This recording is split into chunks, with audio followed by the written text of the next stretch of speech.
Kick back and relax with Mark and Carol as they describe Beverly Hills 90210.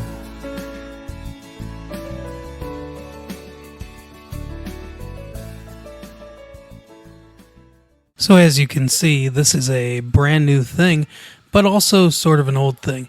Carol and I have decided to spin off the 90210 series and do its own series itself, which will come out every Monday, as you can see. We don't have openings for this because these were originally part of the original episodes that we did of Massive Late Fee.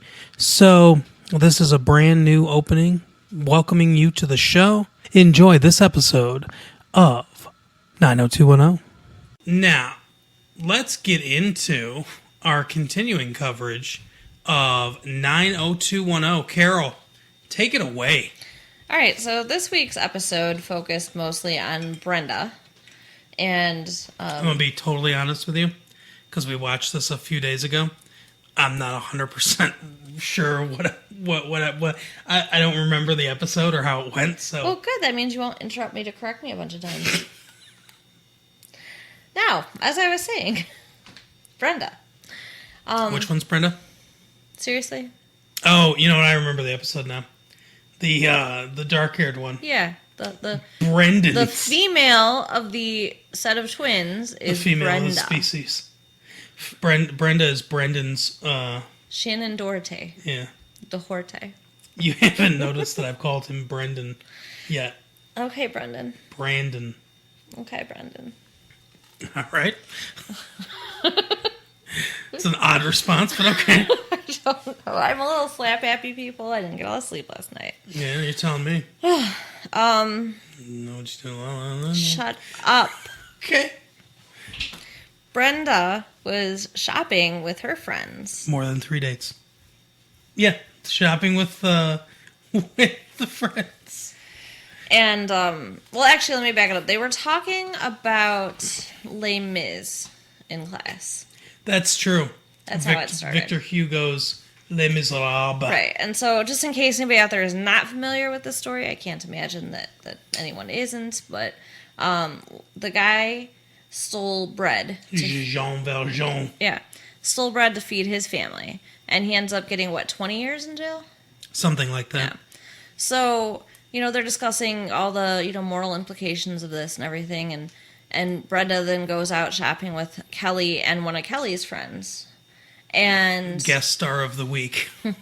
And she's looking at clothes that, obviously she can't afford. Or, I don't even get that. I think they probably could afford the clothes. I think that her family just hasn't, caught up to the fact that they're rich and live in Beverly Hills yet. I think they're still in a Minnesota mindset.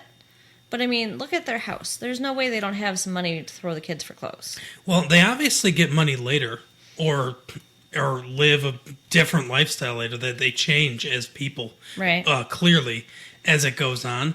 But I don't know. I get the impression early on that they don't have as much money as other people do. And I think that's supposed to be I think that's on purpose. It's like a fish out of water thing. Right, but I mean, they're already fish out of water whether they have money or not, considering they came from Minnesota. Right. And again, I mean, you might be right. Maybe the dad gets some promotions between now and when we started watching. But, I feel like they're just not used to it yet. That house ain't cheap that they're living in, I'll tell you that much. Right. Not in California. Right. And, so they're out shopping, and she looks at something that's like hundreds of dollars, and her friends are like, "Oh, you should get it." Like it's just no big deal. Like fucking, rich spoiled bitches. And obviously Carol had a lot of emotions in this episode. Obviously she can't. And you can tell she considers for a moment stealing. Mm. And she doesn't. Very equivalent to stealing to feed your family. Right. And then Kelly I think she's like, "Oh, I'm just going to buy these 5 things," when they're walking out the door. Now, you've seen the friend that's with them has shoplifted. Right. But nobody knows that. Just us. Right. And so Kelly, who has lots of money, is spending it. And Brenda is wishing she had money. And the other one's just like, fuck it, I'm taking what I want. And so then Brenda's bringing up in class whether or not it is worse to steal for a good reason, like to feed your family, or to want to steal for a bad reason but not doing it. What do you think? It's an interesting question that the show does nothing with. Yeah. She asks it once and it's never addressed again. That's why I wanted to see what you thought about it. So, if you look at Les Miserables as an example of stealing to feed your family, I mean, I don't think that's wrong, really. No, I don't either. Honestly, I think a society that sets itself up where people have to steal to feed their family is wrong. Agreed. So I don't think that that's wrong at all. But wanting to steal, yeah, I mean, I think they're kind of equivalently not wrong, honestly, because, having a fleeting thought about something having the fortitude to resist temptation, I don't think that's wrong either, honestly. I mean, right. I'm not Jimmy Carter over here in that Playboy interview when they asked him, if he'd ever committed adultery, or I don't remember exactly the context of the question, but I remember his answer was that he felt bad because he had lusted in his heart. Well, the Bible does say that's wrong. Yeah, and he was was penitent over it, basically. So, but I always thought that was like, wow, that guy's devout. Right. That guy was way too nice to be president of the United States. But anyway, so I don't know. I guess I would say it's a boring answer, but I guess I would say they're equally not wrong. I kind of agree with you. I went into this thinking that at least technically it's worse to want to do something bad than to do something bad for a good reason. But, I mean, I guess you're right that, standing up to the temptation kind of negates the wrongness of the want in the first place. Right. So that's that's Brenda's storyline for now. We're going to go back to her. Okay. Brandon. Yeah, that's his name. Gets a job. I think, yeah, okay, so he gets a job working in a restaurant. It's a weird job interview situation, though. Like, the boss is weird. He doesn't even think he's getting the job, and then she hires him, and then she yells at him for showing up early. I mean, the whole thing's just weird. Apparently, this is what LA is like, I guess. I don't know. And then, he thinks he's been hired as a waiter, but he's actually been hired to be a busboy. And, she says he has to start, from the bottom and work his way up, which is fine, but he looks around, and everybody who's working with him at his level are, foreign. They're, immigrants. True. Yeah. And, then he finds out during the course of things, he's being treated like crap, and he's like, man, this isn't worth minimum wage. And they're like, you get minimum wage? Good for you. So, yeah, he gets really upset when he finds out that they're not getting paid right. So he goes off on her and quits. Handles it in the most high school way ever. Right. I write for the school newspaper. And I know you might not care, but a lot of parents read that school newspaper. I contend that no parents read that school newspaper, because everything we've heard from every guest star is, my parents aren't around, my parents don't care about me, my parents aren't here. Right. That's Dylan. That's that one girl that he didn't have sex with, that he wanted to have sex with. That Betty chick, her parents certainly weren't around. Right. The one this week, her parents aren't around. No parents are around, but they're reading the school newspaper. What, to see pictures of their kids? Kelly's mom's around, but she doesn't like getting woken up before, noon, so I get a feeling she's not reading the school paper. Exactly. So, yeah, I contend that he's wrong, and no parents are. I think he's way overestimating the readership of his newspaper. But anyway, yeah, he's like, a lot of parents read it, and, they're not going to come into your crummy restaurant and everything. It's like, okay. Yeah, an established LA restaurant closes. Right. And then, him and Dylan take off, and Dylan takes him to, guess where? The Peach Pit. It all seamlessly comes together. Yeah, it's very seamless. And he meets Nat for the first time. Who's Nat? He's the guy that runs the Peach Pit. That guy's name is Nat? I thought so, yeah. All right. Like a bug. And he ends up hiring Brandon. So doesn't he still work there? Like in these later episodes we're watching? I don't know if they just all spend a lot of time there or... I don't think he works there anymore. I think he's just doing the thing for the dean or whatever at the school. Oh, yeah. Okay. But yeah, they all spend... It's a staple of the show, so it was kind of cool to see... Dylan's mom works there. The introduction. It's not Dylan's mom. Well, Dylan's... The woman that's scamming Right. Dylan The woman who works cons there. him, yeah. His His dad's extramarital affair or whatever it Right. is. We'll find out. Yeah. And then we go back to Brenda. Her friend leaves a bunch of clothes in her closet that she stole. Yeah. She lies to her, first of all, about stealing. Like Brenda, brings up the whole, or no, I think the girl asked her if she's ever stolen, and she's like, no, I don't think I could. Mm-hmm. And she's like, oh, can I leave some stuff here? With tags on them? Right, and Brenda... Because I'm a very good thief. Right. Brenda doesn't even, bat an eye, ask what she's, leaving or anything. She's just like, sure. Right. It's just so weird. O.J. Simpson dropped by and said, can I leave this knife here? Sure. And then her mom finds these clothes. Oh, wait. Wait. Before that happens, doesn't she have to pick her up? Yeah. Yeah, okay, so her and her friend... They go out again, they're hanging out again. After she's already stole all the shit she had in her closet. This is after she takes her shirt off, too, by the way. Oh, yeah. Or her dress. Yeah, she changed her clothes in the hallway at school. That was very bizarre. She didn't change her clothes. She didn't. I thought she took off one shirt and put on a different shirt. No, David Silver was there filming her. See how he still corrects me even though he said he wasn't gonna? Filming her and Brenda for some reason. I don't know why. Something about the newspaper, or not the newspaper, the yearbook or something like that. They're doing a video yearbook, I guess. But anyway, so he's filming them, and she says, oh, I know what you really want to see. And she takes her dress off, and she's just wearing a bra. And then he faints comically, and then she just puts it back on. Okay, so they're shopping again in the same store. Yeah. That's where I think their first mistake was. You don't go back to the same store you just stole from. Returning to the scene of the crime.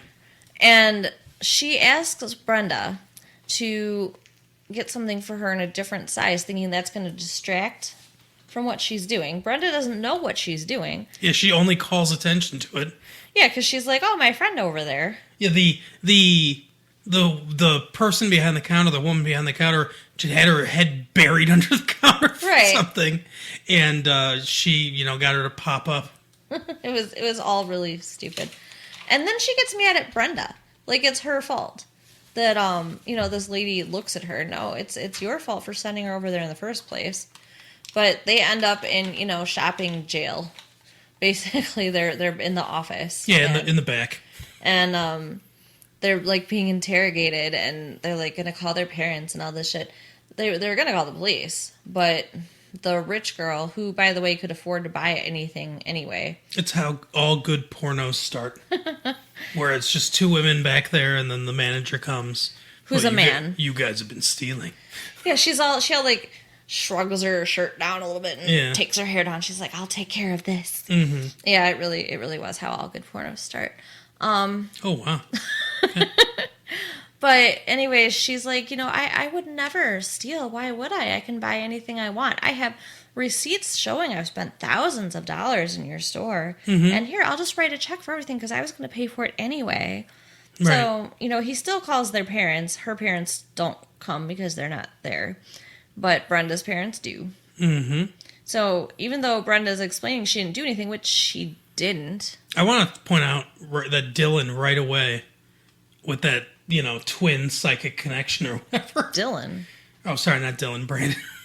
he says, she couldn't have done this kind of thing. It's funny because it parallels to the last season that we just watched with her supposedly sleeping with that guy. Yeah. Like he didn't do the same thing with her then. He didn't say, I know she didn't do it. No, Dylan did. Yeah, but here he says, she couldn't shoplift. She doesn't have that kind of personality. And the mom is that was before LA. They've been there a week.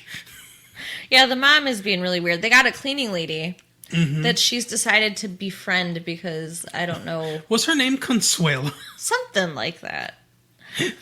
But, like, the kids kind of bother me with their attitude. Like, they're, like, looking down at mom because she's helping the cleaning lady clean. Yeah, it's kind of weird. And, I mean, it is weird behavior. I get that. But at the same time, it's like, if she's not used to having a cleaning lady, then whatever. But mom's just, complaining. I think she was complaining last episode, too, about being there. She's, we don't get much character development of the adults in the show, obviously. But, like that Spanish teacher that came on to the principal, nothing's happened with that yet. Right. But anyway, so we don't get a lot, but they try to shoehorn in about 5 minutes of screen time for the parents, just so that they can, pay them still. But, yeah, she mentions that she lost all her friends, too. I mean, if you think about it, moving across the country, even as an adult, that's a huge adjustment as well. I think it'd probably be even harder for an adult because, I mean, think about it, like, at least Brenda's, like, making friends at school. Her mom doesn't even have a job. Yeah, She's just at home all the time. At home all day. That's got to be terrible. Maybe he hired a friend for her. Right? So, so mom finds the clothes. Or actually, Consuela, or whatever her name is, finds the clothes and asks what she should do with them. She's got this basket full of clothes with tags on them. Mm-hmm. And so that just cements it now for the mom that, of course, Brenda is stealing. Right. Even though she kind of agreed to believe that she didn't steal the first time. And Brenda wanted money for something. Horseback riding or something. Was it? Horseback? I think it was something like that. Oh, yeah, you're right. They were going to go on a trip. Like a horseback riding trip. Mm-hmm. And mom said no? Yeah, they couldn't afford it. Oh, I guess they don't have that much money. Okay. So Brenda and her mom get in this huge fight. Because Brenda is so hurt that her mom would even think that of her. And her mom's like, but what else can I think? Look at the evidence, which I get. I mean, what would you think? I would assume that my daughter stole. So they go through all that, and then Brenda goes to her friend. And this is just the weirdest scene in the whole show. She goes to her friend's house, who's sunbathing by the pool. Yeah. And she's talking to her and telling her how, she has just screwed her up in her relationship with her mom. And, she needs to know I didn't steal and all this stuff. And she's like, who cares? My parents aren't even around. Like, right. And finally, Brenda looks around and says, hey, who are those guys? There are just these random guys. And they don't look like high school boys. No, and they're just sitting on the deck chairs in the back of the scene, just staring at what's going on. They never say anything. No. Probably so they don't have to get paid scale. Yeah. But it's pretty creepy. Like, it is really weird. Teenage girls just chilling with these grown-ass men. Mm-hmm. But so they have a big falling out. They're not going to be friends anymore, obviously. But she... well, you would think. The friend feels bad enough that she goes to Brenda's house and confesses to her mother that she is the one that stole the stuff. Yeah, in a sly way, where she's like, oh, I want the stuff that I left here. Yeah. And then her mom kind of, softens and says, I don't know. She tries to be motherly to her. Yeah, she asked something about her parents, and she's like, my parents aren't around or whatever. Like, I don't know. Yeah, it was. She says, maybe you're trying to get your parents' attention or something. Was it, yeah. And that's what my shrink says. Right. And she says, oh, maybe just try a more direct approach. We're never going to see this woman again anyway. No. But. Yeah, they just kind of seem to, at this point in the show, just be cycling people through to maybe make a storyline with, but not really. Yeah, I guess they don't really care much about, what's her name? Jenny Garth's character's name? Kelly. They don't care much about her. And, Aaron Spelling is just, or Tori Spelling's just there because, Aaron Spelling made a series of phone calls. Right. But they haven't given her much of anything to do yet. It's still amazing to me how much prettier she was in the beginning of the show than she is years later. Yeah. But yeah, I mean, that was pretty... Oh, Yeah, that's the episode because then they all just end up together that night when Brandon comes home and he's like, "Yeah, I worked 2 jobs today, Dad." And then they all eat Consuela's food that she brought over. Mystery meats, whatever they called it. Melting pot mystery meat. It was the most racist, terrible thing that I've ever heard anybody say. And then they start eating it like, "Oh, this is delicious." Yeah, it is, you bastards. Yeah, it was probably Mexican pie, is my guess. And the thing is, like, at first, Brenda's mom is trying to, Carol, right? Her name's Carol, too. Yeah. Trying to get rid of the cleaning lady. So, like, basically she fires her, but she doesn't understand she's been fired, and then she shows up with this... Yeah, she doesn't speak English because, we gotta... It's California. We gotta perpetuate that stereotype. Anyway, so I guess I'll keep her? I don't know. Well, I don't know. We'll see. Maybe Jim has to have a conversation with whoever he had a conversation with in the first place to get her there, because telling her is not working. I don't remember her in the last season that we watched. Right. But I don't know. I mean, it's possible that a waiter returned some glasses to her. OJ just murdered her. Oh my goodness. Before this season. Okay, so that was the show.